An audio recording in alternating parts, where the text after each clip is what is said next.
Undang-Undang ITE itu tidak merumuskan pengertian penghinaan secara sendiri di undang-undangnya. Tetapi pengertian penghinaan dan pencemaran nama baik harus mengacu pada undang-undang di dunia fisik, yaitu di KUHP.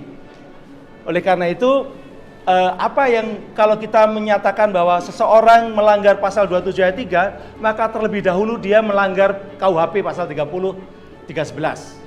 Pengertian penghinaan dan pencemaran nama baik itu dikasih penjelasannya di penjelasan Undang-Undang ITE, Undang-Undang Nomor 19 Tahun 2016. Di situ disebutkan pengertian penghinaan dan pencemaran nama baik mengacu kepada delik pencemaran nama baik dan delik fitnah yang ada di KUHP. Delik pencemaran nama baik adalah pasal 310. Delik fitnah adalah pasal 311. Jadi pengertian penghinaan dan pencemaran nama baik harus sesuai dengan rumusan di KUHP 310 dan 311.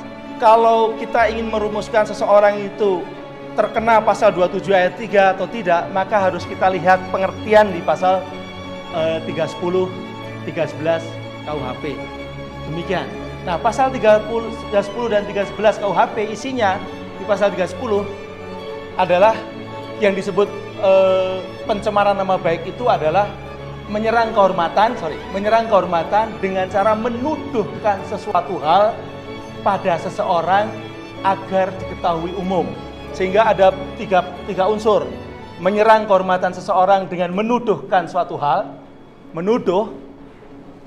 Yang kedua, seseorang, jadi yang dituduh harus seseorang, naturalist person, bukan organisasi, bukan institusi, karena ini pasal 27 ayat 3 ini untuk melindungi hak asasi manusia, maka yang punya hak asasi itu bukan institusi, tapi adalah orang, person atau naturalist person, pribadi, orang secara pribadi, bukan reh person. Kemudian yang ketiga adalah supaya diketahui oleh umum. Jadi 3 unsur. Unsurnya menuduhkan menyerang kehormatan dengan cara menuduhkan suatu hal. 2, kepada seseorang atau naturalist person. 3, supaya diketahui oleh umum. Rangkaiannya kalimatnya kan setiap orang dengan sengaja tanpa hak mendistribusikan, mentransmisikan, gitu kan? Mentransmisikannya kena. Ya. Tapi di situ yang namanya informasi elektronik yang muatannya melanggar, informasi elektronik yang muatannya penghinaan dan pencemaran nama baik harus berisi tuduhan supaya diketahui oleh umum. Di sini yang menjadi masalah, kalau pelaku ingin diketahui oleh umum, harusnya dia menyebarkan tidak hanya di grup itu. Karena grup itu bagaimanapun juga sesuatu yang terbatas, tertutup. Kalau sampai umum tahu, karena di kelompok yang terbatas tertutup itu ada yang nge-share, ada yang mendistribusikan, ada yang mentransmisikan juga. Itu juga kena. Kalau dia isinya penghinaan, yang nge-share, yang mendistribusi kena. Dari kelompok yang grup itu. Karena justru kekuatan fitnah itu menjadi menyebar itu karena ada yang nge-share. Jadi undang-undang ini yang kena ada yang mendistribusikan, yang mentransmisikan, atau yang membuat dapat diaksesnya, bukan hanya yang membuat. Yang membuat persoalannya adalah yang membuat sendiri. Pertama itu bukan menuduhkan suatu hal. Yang kedua, ini adalah pendapat. Yang ketiga, kalau misalnya katakanlah itu dianggap sebagai tuduhan, harusnya kalau dia itu sengaja, dengan sengaja tanpa hak, dia nyebarin dong. Tidak hanya di grup itu. Sebarkan kemana? Tunjukkan wajahnya. Kalau dia, karena harus ada malicious intent, ada kejahatan, niat jahat untuk menghancurkan kehormatan orang yang diserang, maka sebarkan. Kalau misalnya saya tidak suka dengan Pak Saiful, saya tidak hanya ngomong di grup WA saja, tapi saya sebarkan. Apakah itu ke mana? Seperti yang terjadi di banyak hal ya, seperti itu. Nah, cuma ini persoalannya, apakah grup WA itu masuk sebagai umum? Kalau grup WA itu sendiri adalah tertutup, dalam artian tidak ada orang luar yang bisa secara bebas bisa mengakses, dia bukan umum. Sama dengan grup WA keluarga kita. Apakah kalau grup WA keluarga kita juga masuk umum? Walaupun juga bisa di-share. Beda dengan di Facebook. Kalau di Facebook, kita taruh di Facebook walaupun tidak punya friend yang banyak, tapi orang ketika selama Facebooknya itu bukan private, orang lain bisa melihat. Maka dikatakan nge-share di Facebook itu membuat dapat diaksesnya informasi elektronik oleh publik. Jadi bikin status di Facebook itu masuk di salah satu, dan memang mendistribusikan, mentransmisikan atau membuat dapat diaksesnya itu salah satunya saja. Cuma untuk pasal 27 ayat 3 khusus mentransmisikan harus ditambah mentransmisikannya supaya diketahui oleh umum. Jadi pengertian diketahui oleh umum itu normal asli dari Undang-Undang ITE yang tidak bisa diabaikan. Jadi harus masuk dulu pasal 310 atau 311.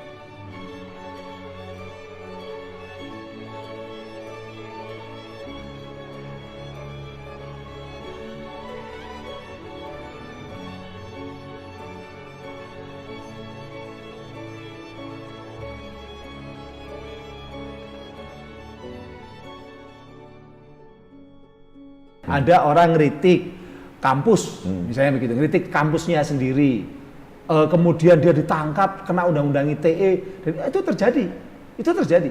Kemudian dia dikenakan pidana di tingkat pengadilan negeri, kena pidana, pengadilan tinggi kena, ini tinggal di Mahkamah Agung. Kalau hal seperti itu kita biarkan, itu nama Indonesia yang jelek. Ya, benar. Pemerintah kita yang jelek. Ya. Tidak hanya di dalam negeri, di luar negeri. Indeks demokrasi kita langsung anjlok. Ya. Saya tertarik yang tadi sahabat kita dari Aceh tadi. Ya. Itu yang kena tadi, sahabatnya Mas Hendri itu. Ya, itu ada teman ya, dosen lulusan Cornell University dari Amerika yang mengkritik teman-temannya sendiri di WA grup kampus. Di WA grup kampus, dia ngeritik tentang rekrutmen dosen baru. Langsung dikenakan Undang-Undang ITE, pencemaran nama baik. Padahal kan Undang-Undang ITE itu jelas, yang disebut penghinaan dan pencemaran nama baik itu kalau ada tuduhan. Dia enggak, dia hanya innalillahi wa inna ilaihi raji'un, matinya akal sehat, enggak nuduh apa-apa. Hanya mengatakan bahwa ada determinisme teknik, ada determinisme korupsi secara teknis gitu ya, saya lupa bahasanya. Tidak menunjuk seseorang. Tapi tidak menunjuk seseorang. Pertama tidak menunjuk seseorang, kedua tidak menuduh, ketiga dia hanya di lingkungan kecil, WA grup para dosen, limited ya. Itu tidak bisa masuk. Tapi ini masuk. Bahkan sekarang sampai Mahkamah Agung. Kalau itu seperti itu yang jelek tidak hanya undang-undangnya Indonesia. Ini pertaruhan. Indonesia katanya negara demokrasi ya. Kalau kita ngomong demokrasi loh ya. Kecuali kalau kita memang bukan negara demokrasi. Nanti yang dikambing hitamkan ini lagi. Ini itu lagi. Pak Jokowi lagi. Pak Jokowi lagi. Padahal itu kesalahpahaman memahami teks dari undang-undang. Sebenarnya mengkritik, katakanlah mengkritik sepedas apapun. Boleh dong? Itu boleh dan tidak melanggar undang-undang ITE yang sekarang. Iya. Tidak. Iya. Nah justru pengertian bahwa sebenarnya boleh mengkritik. Mas Rudi kan mengkritik tuh. Sering. Nah itu kan nggak ditangkap kan? Nggak dipanggil polisi kan?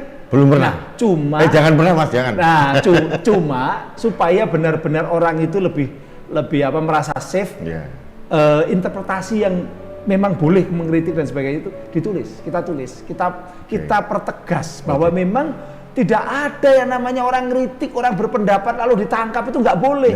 Karena Undang-Undang Dasar 45 kita pasal 28F itu memberikan kebebasan berpendapat. Normanya pasal 27 ayat 3 bahwa setiap orang dengan sengaja tanpa hak mendistribusikan dan atau mentransmisikan dan atau membuat diaksesnya informasi elektronik yang muatannya penghinaan dan pencemaran nama baik. Pengertian penghinaan dan pencemaran nama baik itu harus menuduhkan sesuatu hal pada seseorang. Seseorang jelas, namanya jelas. Jadi yang dilarang itu kalau nuduh suatu hal pada seseorang supaya diketahui umum. Nuduh Mas Rudi, harus namanya Mas Rudi S. Kamri. Kalau nuduh saya tapi pakai inisial atau alias nggak bisa. Inisial alias itu bisa error in persona, bisa orang lain yang kena. Jabatan tidak kena, jabatan nggak kena, institusi nggak kena, organisasi nggak bisa. Ini saya cukup. Yang bisa masuk di dalam penghinaan dan pencemaran baik itu adalah kalau ada tuduhan pada seseorang. Jadi seseorang, naturalek person, Berarti bukan fix, right person, fix. Oh. Bukan badan hukum, bukan perusahaan, iya. bukan klinik. Nah, ini kan banyak ada klinik kadang-kadang. Bukan rumah sakit seperti kasusnya Prita Mulyasari, bukan universitas, bukan Pemda, bukan pemerintah.